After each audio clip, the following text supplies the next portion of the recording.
Call this committee to hold to order. We have two items on the agenda. East Side Rail Corridor Master Plan update and regional issues. You see you getting up, Greg. Yes, thank you. President Prince and members of the Committee of the Whole, good evening. I'm Greg Zimmerman, Renton's Public Works Administrator. And Erica Jacobs, the project manager for the East Side Rail Corridor Project from King County, is here to give you a briefing on the East Side Rail Corridor Plan. As you know, King County owns 15.6 miles in the East Side Rail Corridor, including segments in the city of Renton. King County Parks' goal is to develop within the corridor a major new regional trail that will connect communities, trails, and activity centers on the east side. Erica Jacobs is here to brief the council on the master planning process that is currently underway. So, Erica. Thank you.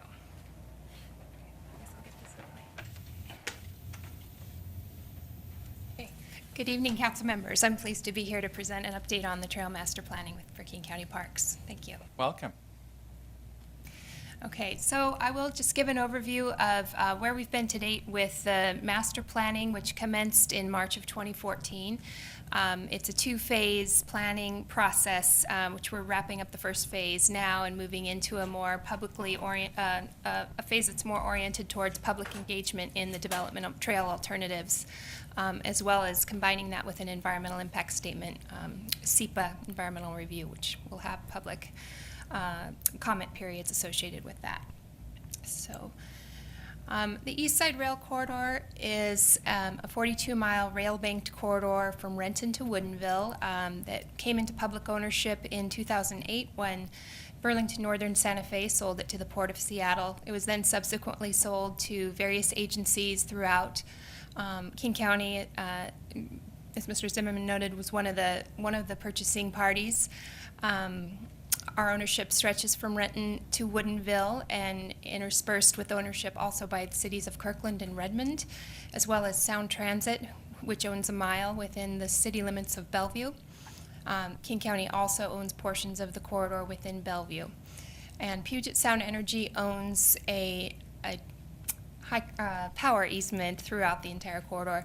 In addition to Sound Transit's ownership of the mile within Bellevue, they have a high-capacity transit easement throughout. And I mention all of the various owners because trail planning is taking place within the context of the regional ownership of the corridor. So there's a regional advisory council that was formed, made up of the owning members of the corridor, and they convene quarterly. And their origination came from the desire to plan regionally, coordinate the planning, and make sure that planning for the uses within the corridor were consistent with shared regional goals.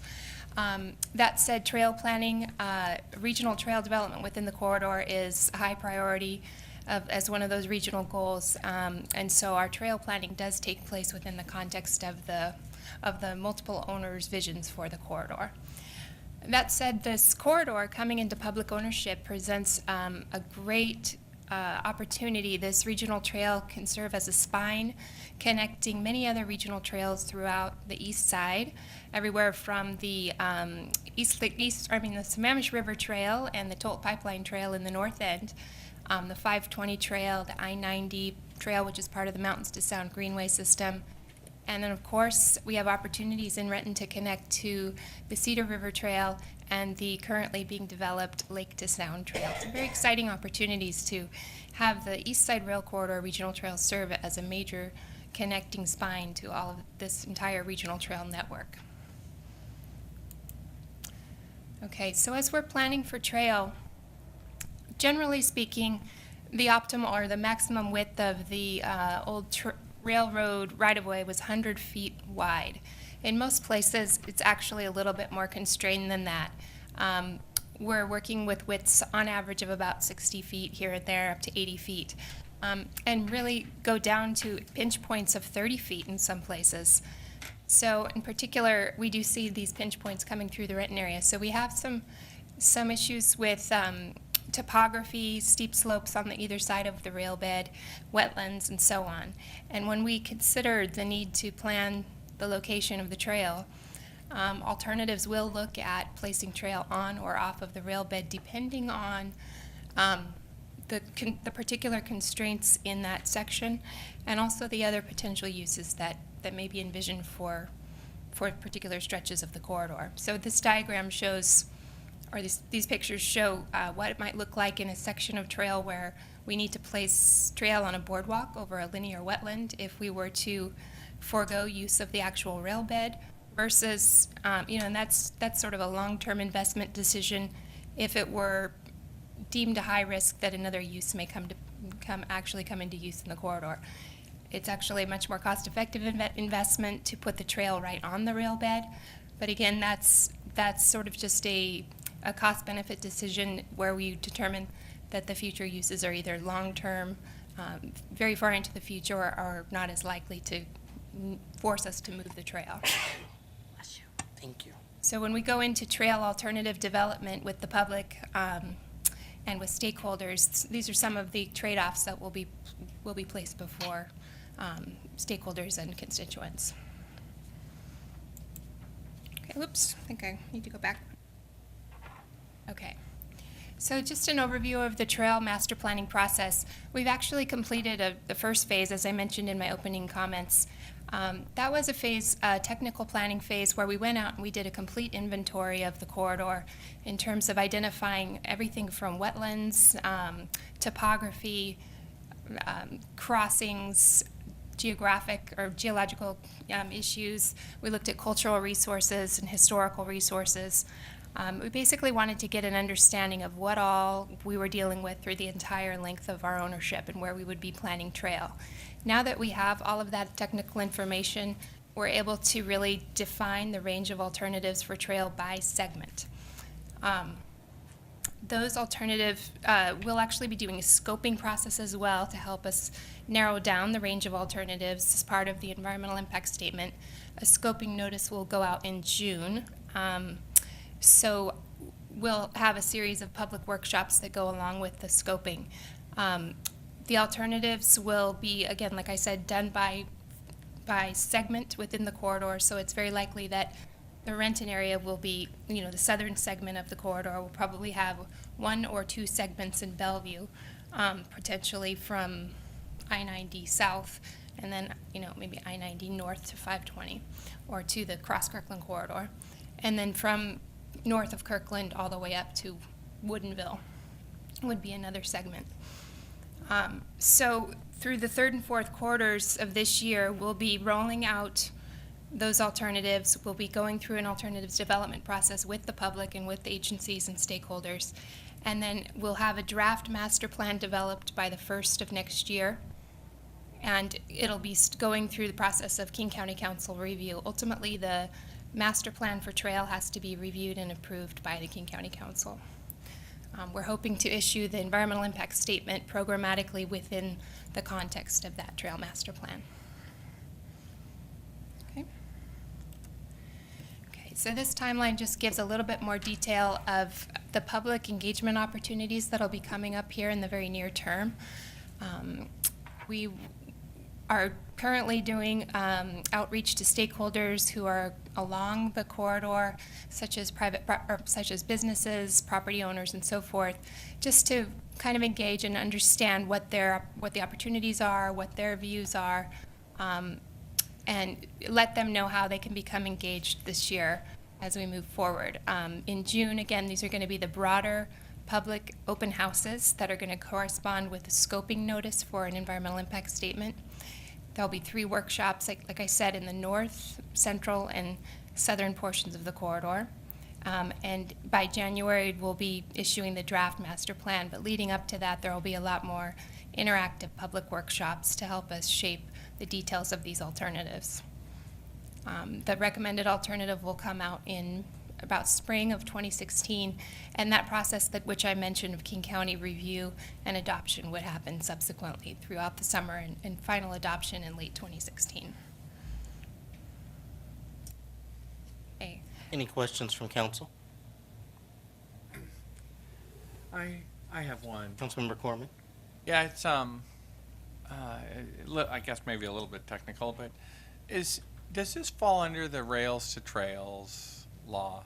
It does, yeah. The rail banking is a part of the Rails to Trails Act in that when the railroad passed into public ownership, it was actually done under that act so that King County became the trail sponsor, interim trail sponsor, and we're meant to keep the corridor intact for the potential of freight reactivation in the Okay. future. Okay, that's what I thought, and so just to fully understand that, I think the public would need to know this too, that it's that land will always be vested for possible railroad use. If rail was going to come back, they could convert it back, correct? Yes, in fact, that's one of the considerations when we look at trail on or off the rail bed. Yeah. Though it may be a remote possibility that freight would ever be reactivated, we do plan with that consideration in mind because we wouldn't want to lose the investment of the regional trail. If there were locations where it could be placed off of the rail bed cost effectively, we might be able to do so. And then again, there's the context of the other easements Right. and usages that may come to pass in the corridor. So trail placement becomes a question of risk Yeah. and cost-effective investment Yeah. at that point. Yeah, that's good, and I thought that's why the trail might be built off the railroad bed, and I think that as we do these open houses, we should make sure people understand that later. I guess I'd say I'm neutral on that. I mean, I guess if rail was going to come back and it was going to help our transportation system, that would probably be great. I don't want people at that time to be alarmed and think, oh, we have this serene trail and it's going to be ruined, when in fact we knew that was a possibility the whole time. So ultimately, we just need to make sure people understand. But very good, thank you. Thank you. Yeah. Any other questions from council? I have a question. Councilmember Palmer. Up in Kirkland, now Kirkland owns that part, is that Correct. correct? Correct. But they have taken out or are going to take out the rails? They have taken out the rails and I they've thought. placed gravel, they've done a gravel trail, interim trail treatment to their portion of the corridor and have plans, and actually have already completed a master plan that will have them putting in permanent paving as they have funding available. But is there also the potential up there of it reverting back to transportation, rail, light rail, something like that? Yes, they do have that same risk. Okay. And made the calculation to go ahead and remove the rails. The existing rails throughout the corridor are old, aged Yes, they are. infrastructure, of course. And I think what I've heard is that a train couldn't go more than about 10 miles per hour on the existing tracks. So whether or not the existing tracks are there may not be part of the calculation for a future freight operator who wanted to make a case to the Surface Transportation Board. They would probably have to invest in new rails. That said, I imagine a freight operator might opt for the flattest grade, smooth grade section of the rail corridor, which would be the former rail bed. Rails or no rails, they'll seek that location. So in that unlikely future event, any trail that were on the rail bed would probably have to be relocated off of the rail bed.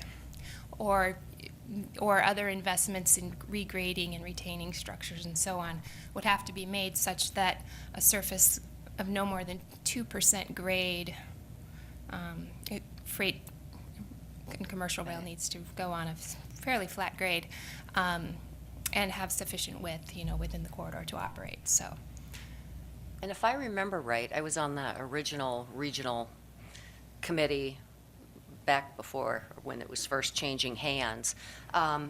The area from Renton to I-90 is one of the most constrained with width as well as crossings. that's correct. There are a number of crossings that serve the neighborhoods along the lake, of course, Right.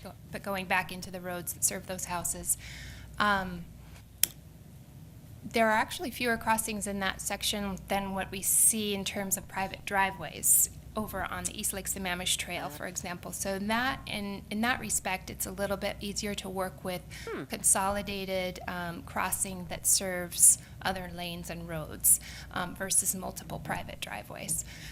That said, there are crossings that, though they are not in any way near, they're not main arterials, they have a little bit dangerous sight lines and Right. sharp curves and so on. So there are some crossings that might need some modifications and straightening out and maybe some slight grade changes just to make sure that sight lines and safety is taken care of. Yeah. Thank you. I have a question kind of off the subject a little bit, but it seems with the price of steel today, that somebody could come in and we get the rails removed for basically free for the steel. Is that? That's my understanding as well, is that when rail removal has been looked into, and this may be the case in Kirkland too, I have to look into the details, but that the value of the salvage is such that we wouldn't, as an agency, probably have to pay for rail removal. We would have to look into soils and soil contamination, any kind of remediation, surface soils before moving forward, but that's to be probably predicted with any rail bed. The bigger probably issue with rail removal, where King County's ownership is concerned, is that the King County Council needs to be consulted and they would have to approve of rail removal within the King County ownership area. So the dialogue is yet to be brought forward and had at the level of the King County Council about rail removal, but certainly would be addressed as part of our trail master planning. Good to know. Any other questions from council? Well, thank you very much. Thank you for your time. Yeah, have a good evening. Okay, so next up we have regional issues. Anyone have any regional issues they'd like to discuss? All right, I'll bring up one. So I was at the Regional Transit Committee meeting last week on tax day. And one of the items that came out of that I made sure to email to make sure we got on the agenda for a upcoming committee of the whole is Metro's long-range public transportation plan. So Metro's going to come to committee of the whole on the 18th and talk to council about their long-range plan. And I think that will give all of us an opportunity to ask them some pretty significant questions on where they see the future of transit in the area. I don't think I had a chance to mention this the last time we did regional issues. At our last Sound Cities PIC meeting, we had a conversation on Sound Transit and wanting to know if some of us wanted to have PIC have a letter for cities to sign on supporting SC3, and how councils would feel about that. And I just mentioned, and they said they knew it was controversial. And a bunch of South County cities said, no, we can't do that. And I mentioned the issue of representation and lack of access for Renton specifically at that meeting. Good, thanks. Skateboard South County Area Transportation meets tomorrow. It's a pretty short agenda. One of the items is the Federal Way extension of Sound Transit. I should remember my mouth guard so I don't grit the whole way through. But I recognize that other South Sound cities do get service. Yeah. And so it is interesting to keep up with what they're going to do. But I don't have anything new since it's tomorrow. And I've got a growth management planning council meeting on Wednesday, so I also don't have anything from them yet. Well, East Side Transportation had their meeting, and we had actually Suzanne Dabeni there speaking, and it was kind of a spirited discussion about why wasn't anything getting done on transportation in Congress, and basically she said they have reached a lot of compromise positions, but the floor people will not allow it to come to a vote. I mean, if they get it to a vote, the transportation package, federal transportation package would pass, because they have enough votes to get it passed, but they can't get it onto the floor. And they're concerned about the fact that a lot of federal funding could go by the wayside if they don't take some action. And the action, her opinion was, and apparently she's got other people, that just saying, oh, well, we'll extend it for another year or 18 months doesn't solve the federal transportation issues that we have. And so that they are apparently trying to work that, for a longer extension of that.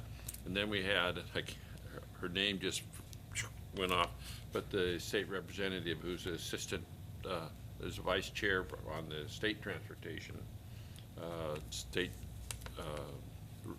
representatives transportation committee spoke, and there again, we're in the same kind of a deadlock. They have some good compromises, but nobody will let them go through.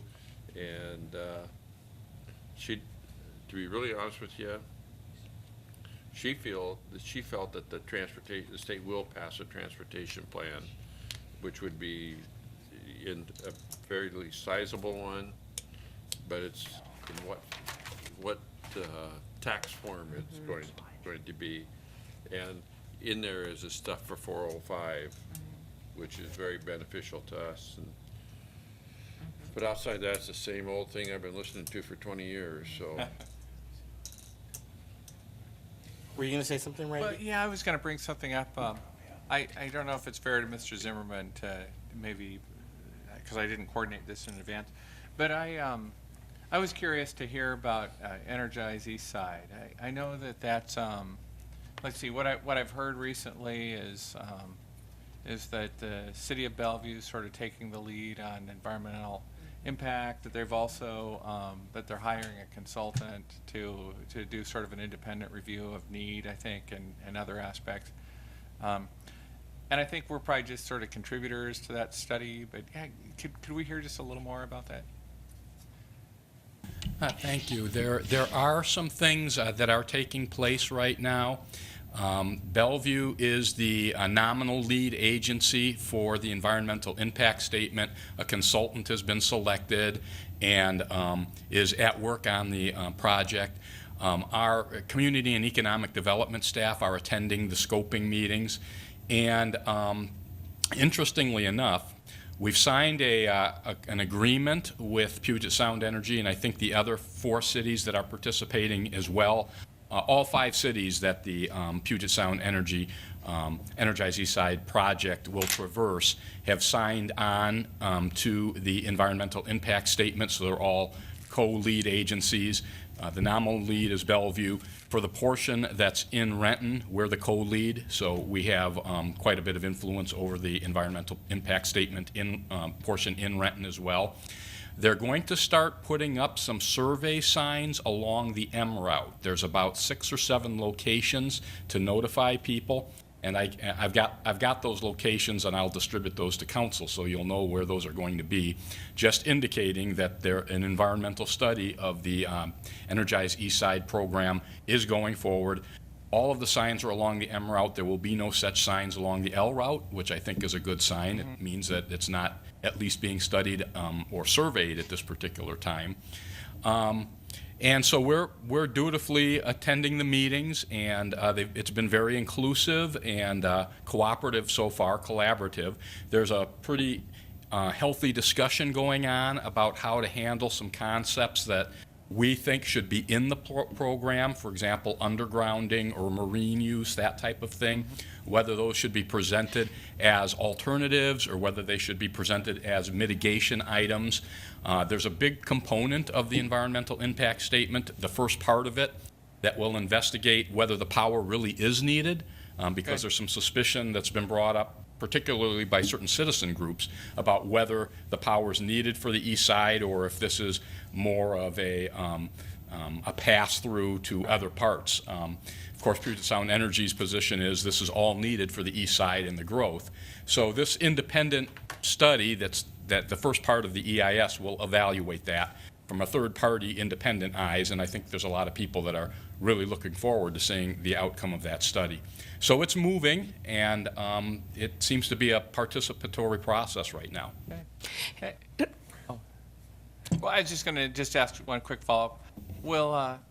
Would citizens then, when you say there be signs, will that direct citizens that are interested in how to make comment? I believe they intend, I haven't seen a graphic of what the sign will look like, but I think it'll be your traditional land use type of sign that will have contacts, what the project is, and that type of thing. Great. So I think there will be that information. Great. Thank you for that report. I think, Council, as we get moving along on this, there will be opportunities for us to try to publicize that as well Good. on our website and in this meeting and other things, just to let people know that the comment period's open, Good. and here's a way in which you can comment. So Okay. we'll make sure we do that too. Okay, good. And I know Ruth had Councilmember Perez? Yeah, Greg. Two questions. Who hired or who chose the organization that is doing the survey, and who is paying? Okay, both of those questions, Puget Sound Energy is paying entirely for the environmental impact statement. As a matter of fact, we, City of Renton, just got a check for $5,000 delivered to us to pay for staff time. So even the staff time that we're putting into studying the EIS is being compensated. That portion is good. Who chose the EIS consultant?